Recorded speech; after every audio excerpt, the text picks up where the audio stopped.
Και τώρα, φίλες και φίλοι, έχω τη χαρά και την τιμή να έχω κοντά μου τον Γενικό Χειρουργό, εξειδικευμένο χειρουργό ενδοκρινών αδένων, Ιωάννη Μίντζηρα, με τον οποίο θα μιλήσουμε για ένα πολύ συχνό θέμα που είναι η βρονχοκύλη. Κύριε Μίντζηρα, ευχαριστώ πάρα πολύ για την αποδοχή της πρόσκλησης στην εκπομπή. Είναι τεράστια η τιμή. Δική μου χαρά και εγώ τιμή και σας ευχαριστώ πάρα πολύ για την ευκαιρία που μου δίνετε να μιλήσουμε για ένα πολύ σημαντικό θέμα που σίγουρα αφορά πολύ κόσμο. Αρχικά, γιατρέ μου, θα ήθελα να μας εξηγήσετε τι ονομάζουμε, τι είναι η βρονχοκύλη. Τι είναι λοιπόν η βρονχοκύλη? Η βρονχοκύλη ονομάζουμε τη διόγκωση του θηροειδούς αδένα, η οποία μπορεί να είναι είτε διάχυτη, έτσι, δηλαδή να αφορά ολόκληρο τον αδένα, είτε να είναι οζώδη, δηλαδή να εμφανίζεται με τη μορφή ενός περισσότερων όζων του θηροειδούς. Και εδώ θα ήθελα να πω, είναι πάρα πολύ σημαντικό να πούμε στον κόσμο που μας βλέπει ότι ο όζος του θηροειδούς δεν είναι απαραίτητα κάτι κακό, δεν σημαίνει κακοήθεια. Γιατί η συντριπτική πλειοψηφία των όζων του θηροειδούς είναι καλοήθης.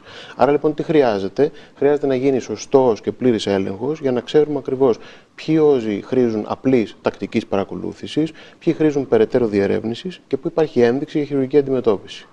Τέλεια. Ευχαριστώ αυτό που μας λέτε. Γιατρέ μου, θα ήθελα να μας πείτε λοιπόν αρχικά ποια θα είναι τα συμπτώματα. Θα δούμε μία διόγκωση του θηροειδούς που εμφανίζει στον καθρέφτη μας ή αισθανόμαστε κάτι? Αυτό που λέτε είναι πολύ πιθανόν, ωστόσο να πούμε ότι πολλοί ασθενείς, ειδικά σε αρχικά στάδια, δηλαδή όταν η διόγκωση είναι ήπιου βαθμού, έτσι δεν είναι ξεσημασμένη η διόγκωση, μπορεί να είναι ασυμπτωματική, δηλαδή να μην έχουν συμπτώματα και η διόγκωση αυτή να βρίσκεται τυχαία σε κάποιο περιχογραφικό έλεγχο που θα γίνει. Ωστόσο, εάν υπάρχουν συμπτώματα, αυτά είναι κατά κύριο λόγο πιεστικά φαινόμενα, δηλαδή τι σημαίνει αυτό? Ένας εξαιρετικά ευμεγέθης θηροειδής αδένας, ο οποίος πιέζει παρακείμενες δομές και μπορεί να προκαλεί, επί παραδείγματι, μια δυσχέρεια, μια δυσκολία στην κατάπωση, ένα αίσθημα κόμπου στο λαιμό, να το πούμε πολύ απλά, έτσι. Μια δυσκολία ή δυσχέρεια στην αναπνοή, ακόμη και ένα βράγχος φωνής, μια βραχνάδα δηλαδή στη φωνή, ή ένα αίσθημα βάρου στο λαιμό. Εάν δεν υπάρχει και κάποιο βαθμό διαταραχή της λειτουργίας του θηροειδούς, τότε μπορεί να υπάρχει και η κλασική συμπτωματολογία υπέρ ή υποθηροειδισμού. Συνήθως συνδέεται λοιπόν με κάποιο πρόβλημα στον θηροειδή, είναι άνθρωποι που τον ρυθμίζουν με χάπια, που τον παρακολουθούν, που έχουν κάποιο αυτοάνωσο, που σχετίζεται. Σχετίζονται, αλλά όχι υποχρεωτικά. Η βρονχοκύλη ως διόγκωση μπορεί να υπάρχει και σε έδαφος ευθυροειδικών ασθενών. Δηλαδή, μπορεί οι ασθενείς να έχουν καλώς ρυθμισμένη θηροειδική λειτουργία, έτσι, χωρίς να γίνεται κάποια αποκατάσταση με κάποιο χάπι ή οτιδήποτε άλλο, αλλά παρόλα αυτά να εμφανίζουν μια διόγκωση του θηροειδούς αδένα. Ή να είναι περίπου μια περίπτωση οζώδους βρονχοκύλης, δηλαδή να εμφανίζονται όζοι του θηροειδούς. Πώς διενεργείται λοιπόν η διάγνωση? Η διάγνωση ξεκινάει με το ιστορικό, ατομικό οικογενειακό, την κλινική εξέταση, συμπληρώνεται με τον εργαστηριακό έλεγχο. Ο εργαστηριακός έλεγχος, να πούμε ότι σίγουρα θα πρέπει να περιλαμβάνει τη μέτρηση των θηροειδικών ορμονών, δηλαδή TSH, ελεύθερης TAF3, TAF4, επί ενδείξεως που αναφέρατε τα αυτοάνωσα νοσήματα, τις θηροειδίτιδες και ειδικά αντιθηροειδικά αντισώματα τα οποία θα μετρήσουμε, και επίσης επί ενδείξεως και ακόμη και καρκινικούς δείκτες, έτσι αυτό εξατομικεύεται, και φυσικά συμπληρώνεται ο βασικός διαγνωστικός έλεγχος με το περιχογράφημα του θηροειδούς. Το περιχογράφημα του θηροειδούς είναι μια εξαιρετικά σημαντική εξέταση, γιατί μας δείχνει ακριβώς τη μορφολογία του αδένα και μας βοηθάει να εκτιμήσουμε, ειδικά στην περίπτωση οζώδους βρονχοκύλης, ποιοι όζοι είναι, να το πω πολύ απλά, απολύτως αθώοι, έτσι, ποιοι έχουν ύποπτα ευρήματα και πού υπάρχει ένδειξη για περαιτέρω διερεύνηση, η οποία περαιτέρω διερεύνηση κατά κανόνα σημαίνει παρακέντηση με λεπτή βελόνα, η λεγόμενη FNA, για να έχουμε μια κυταρολογική εξέταση. Σαν βιοψία κάτι? Ναι, ένα είδος βιοψίας. Η FNA είναι το Fine Needle Aspiration, δηλαδή υπάρχει και το Fine Needle Biopsy, αλλά αυτό ακριβώς είναι. Δηλαδή η κυταρολογική εξέταση μας δίνει μια πρόσθετη πληροφορία σε έναν ύποπτο όζο για να εκτιμήσουμε ακριβώς, έχοντας όλα τα δεδομένα, εάν υπάρχει πράγματι ένδειξη να προβούμε να συστήσουμε χειρουργείο ή όχι. Γιατρέ μου, είπατε κάτι πολύ σημαντικό και ευχάριστο στην αρχή, ότι δεν είναι όλοι οι όζοι κακοί, δεν σημαίνουν κακοήθεια. Πότε καταλαβαίνουμε αν ένας όζος χρειάζεται χειρουργείο ή αρκεί η παρακολούθησή του?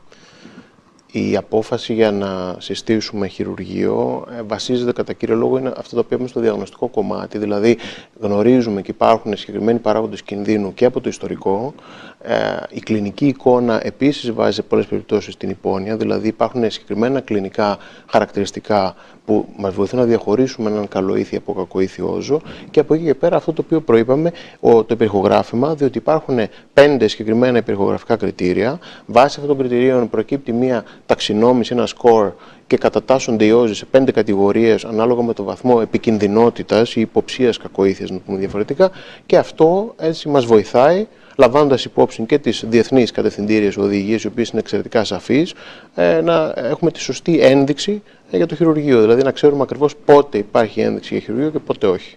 Πώς επιλέγετε, γιατρέ μου, χειρουργείο, τύπο χειρουργείου στον θηροειδή? Η επιλογή του είδους της επέμβασης και της έκτασης επέμβασης οφείλει να είναι απολύτως εξατομικευμένη. Οι κύριοι παράγοντες που θα λάβουμε υπόψη μας είναι, πρώτον, ποια είναι η ένδειξη της επέμβασης, δηλαδή για ποιο λόγο χειρουργούμε.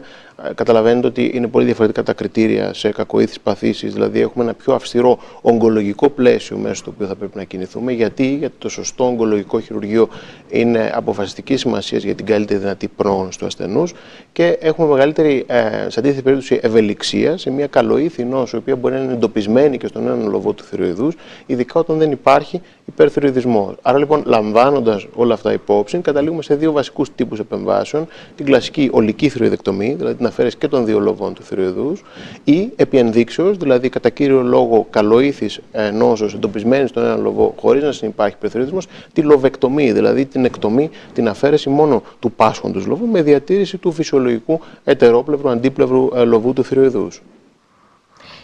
Γιατρέ μου, τι θα πρέπει να προσέξουμε πριν αποφασιστεί ένα χειρουργείο του θηροειδούς? Αυτή είναι πολύ σημαντική ερώτηση. Τι θα πρέπει να προσέξει λοιπόν ένας ασθενής? Κατά τη γνώμη μου, 4 πράγματα. Πρώτον, να έχει μπει σωστή ένδειξη για το χειρουργείο. Σωστή ένδειξη, σωστό χειρουργείο. Δηλαδή να είναι σαφές ποια είναι η ένδειξη, ποιος είναι ο στόχος της επέμβασης. Αυτό είναι το ένα. Το δεύτερο είναι να είναι πλήρης ο διαγνωστικός έλεγχος. Αυτό δηλαδή το οποίο προαναφέραμε, έτσι ότι όλες οι διαγνωστικές εξετάσεις που θα έπρεπε να έχουν γίνει σωστά, είναι απολύτως σαφές γιατί χειρουργούμε, τι χειρουργούμε και με ποιο τρόπο θα το χειρουργήσουμε. Τρίτον, είναι να έχει ενημερωθεί αναλυτικά ο ασθενής για το είδος και την έκταση της επέμβασης. Δηλαδή να γνωρίζει ποια είναι η έκταση της επέμβασης, ποιες είναι οι πιθανές επιπλοκές, τι να περιμένει τις πρώτες μέρες μετά την επέμβαση. Και το τέταρτο και πολύ σημαντικό, να έχει συζητηθεί και η εμπειρία της χειρουργικής ομάδας, διότι στη χειρουργική του θηροειδούς, αποδεδειγμένα, και αυτό το δείχνουν μελέτες των τελευταίων ετών, η εμπειρία του χειρουργού παίζει πολύ σημαντικό ρόλο στην ασφάλεια και στην ποιότητα της επέμβασης. Κύριε Μίντσιρα, ποιος είναι ο ρόλος της διεγχειρητικής νευροπαρακολούθησης στο χειρουργείο του θηροειδούς? Η διεγχειρητική νευροπαρακολούθηση είναι ένα εξαιρετικά χρήσιμο εργαλείο, το οποίο μας βοηθάει να διασφαλίσουμε τη λειτουργική ακεραιότητα των νεύρων της φώνης, της ομιλίας, δηλαδή τα οποία αφόσον τα έχουμε αναγνωρίσει έτσι και έχουμε δει ακριβώς πώς πορεύονται σχέση με το θηροειδή, είναι ένα χρήσιμο εργαλείο, μια δικλείδα ασφαλείας την οποία έχουμε, η οποία μας διασφαλίζει τη λειτουργική ακεραιότητα. Και το λέω αυτό έτσι γιατί στο τέλος της ημέρας δεν υποκαθιστά η διεγχειρητική νευροπαρακολούθηση την ορθή, τη σωστή χειρουργική τεχνική και την εμπειρία. Έρχεται επικουρικά, επιπρόσθετα, οφείλουμε να τη χρησιμοποιούμε, και ειδικά την τελευταία εξέλιξη της νευροπαρακολούθησης, που είναι η συνεχής νευροπαρακολούθηση, την οποία χρησιμοποιώ και εγώ στα χειρουργεία μου, η οποία μας επιτρέπει μια καταγραφή καθ' όλη τη διάρκεια της επέμβασης, της νευρικής λειτουργίας σε πραγματικό χρόνο, και μας βοηθάει στο να αποφύγουμε επιπλοκές οι οποίες έχουν σχέση με τα νεύρα της φώνησης. Κύριε Μίντζιρα, θα ήθελα κλείνοντας να μας πείτε ποια είναι η αποθεραπεία, η αποκατάσταση, τι θα πρέπει να περιμένει ο ασθενής τις πρώτες ημέρες μετά το χειρουργείο? Η αποθεραπεία είναι ομαλή στις περισσότερες περιπτώσεις και καλά ανεκτή. Ποια είναι λοιπόν τα συμπτώματα που μπορεί να εμφανίζονται τις πρώτες ημέρες? Ήπιες ενοχλήσεις ή πόνος στην περιοχή της τομής, ήπια κόπωση, ένα αίσθημα, ένα γρατζούνισμα, να το πω έτσι, στο λαιμό, το οποίο τις πρώτες 2 ή 3 ημέρες αποδίδεται στο πλαίσιο της γενικής νάρκωσης, δηλαδή στον αναπνευστικό σωλήνα, ο οποίος θα τοποθετηθεί και μπορεί να προκαλέσει ένα είδημα στην περιοχή των φωνητικών χορδών.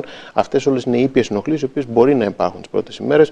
Η επιστροφή στις καθημερινές δραστηριότητες γίνεται σχετικά γρήγορα. Η πλήρης αποκατάσταση, βέβαια, μπορεί να διαρκέσει 3 με 4 εβδομάδες. Όσον αφορά τη σύντηση? Σύντηση ελεύθερη, ο ασθενής μπορεί να φάει κανονικά, Όσον αφορά για το εξιτήριο, καλό είναι να υπάρχει μια 24ωρη παρακολούθηση, δηλαδή συνήθως οι ασθενείς παίρνουν εξιτήριο την επόμενη μέρα.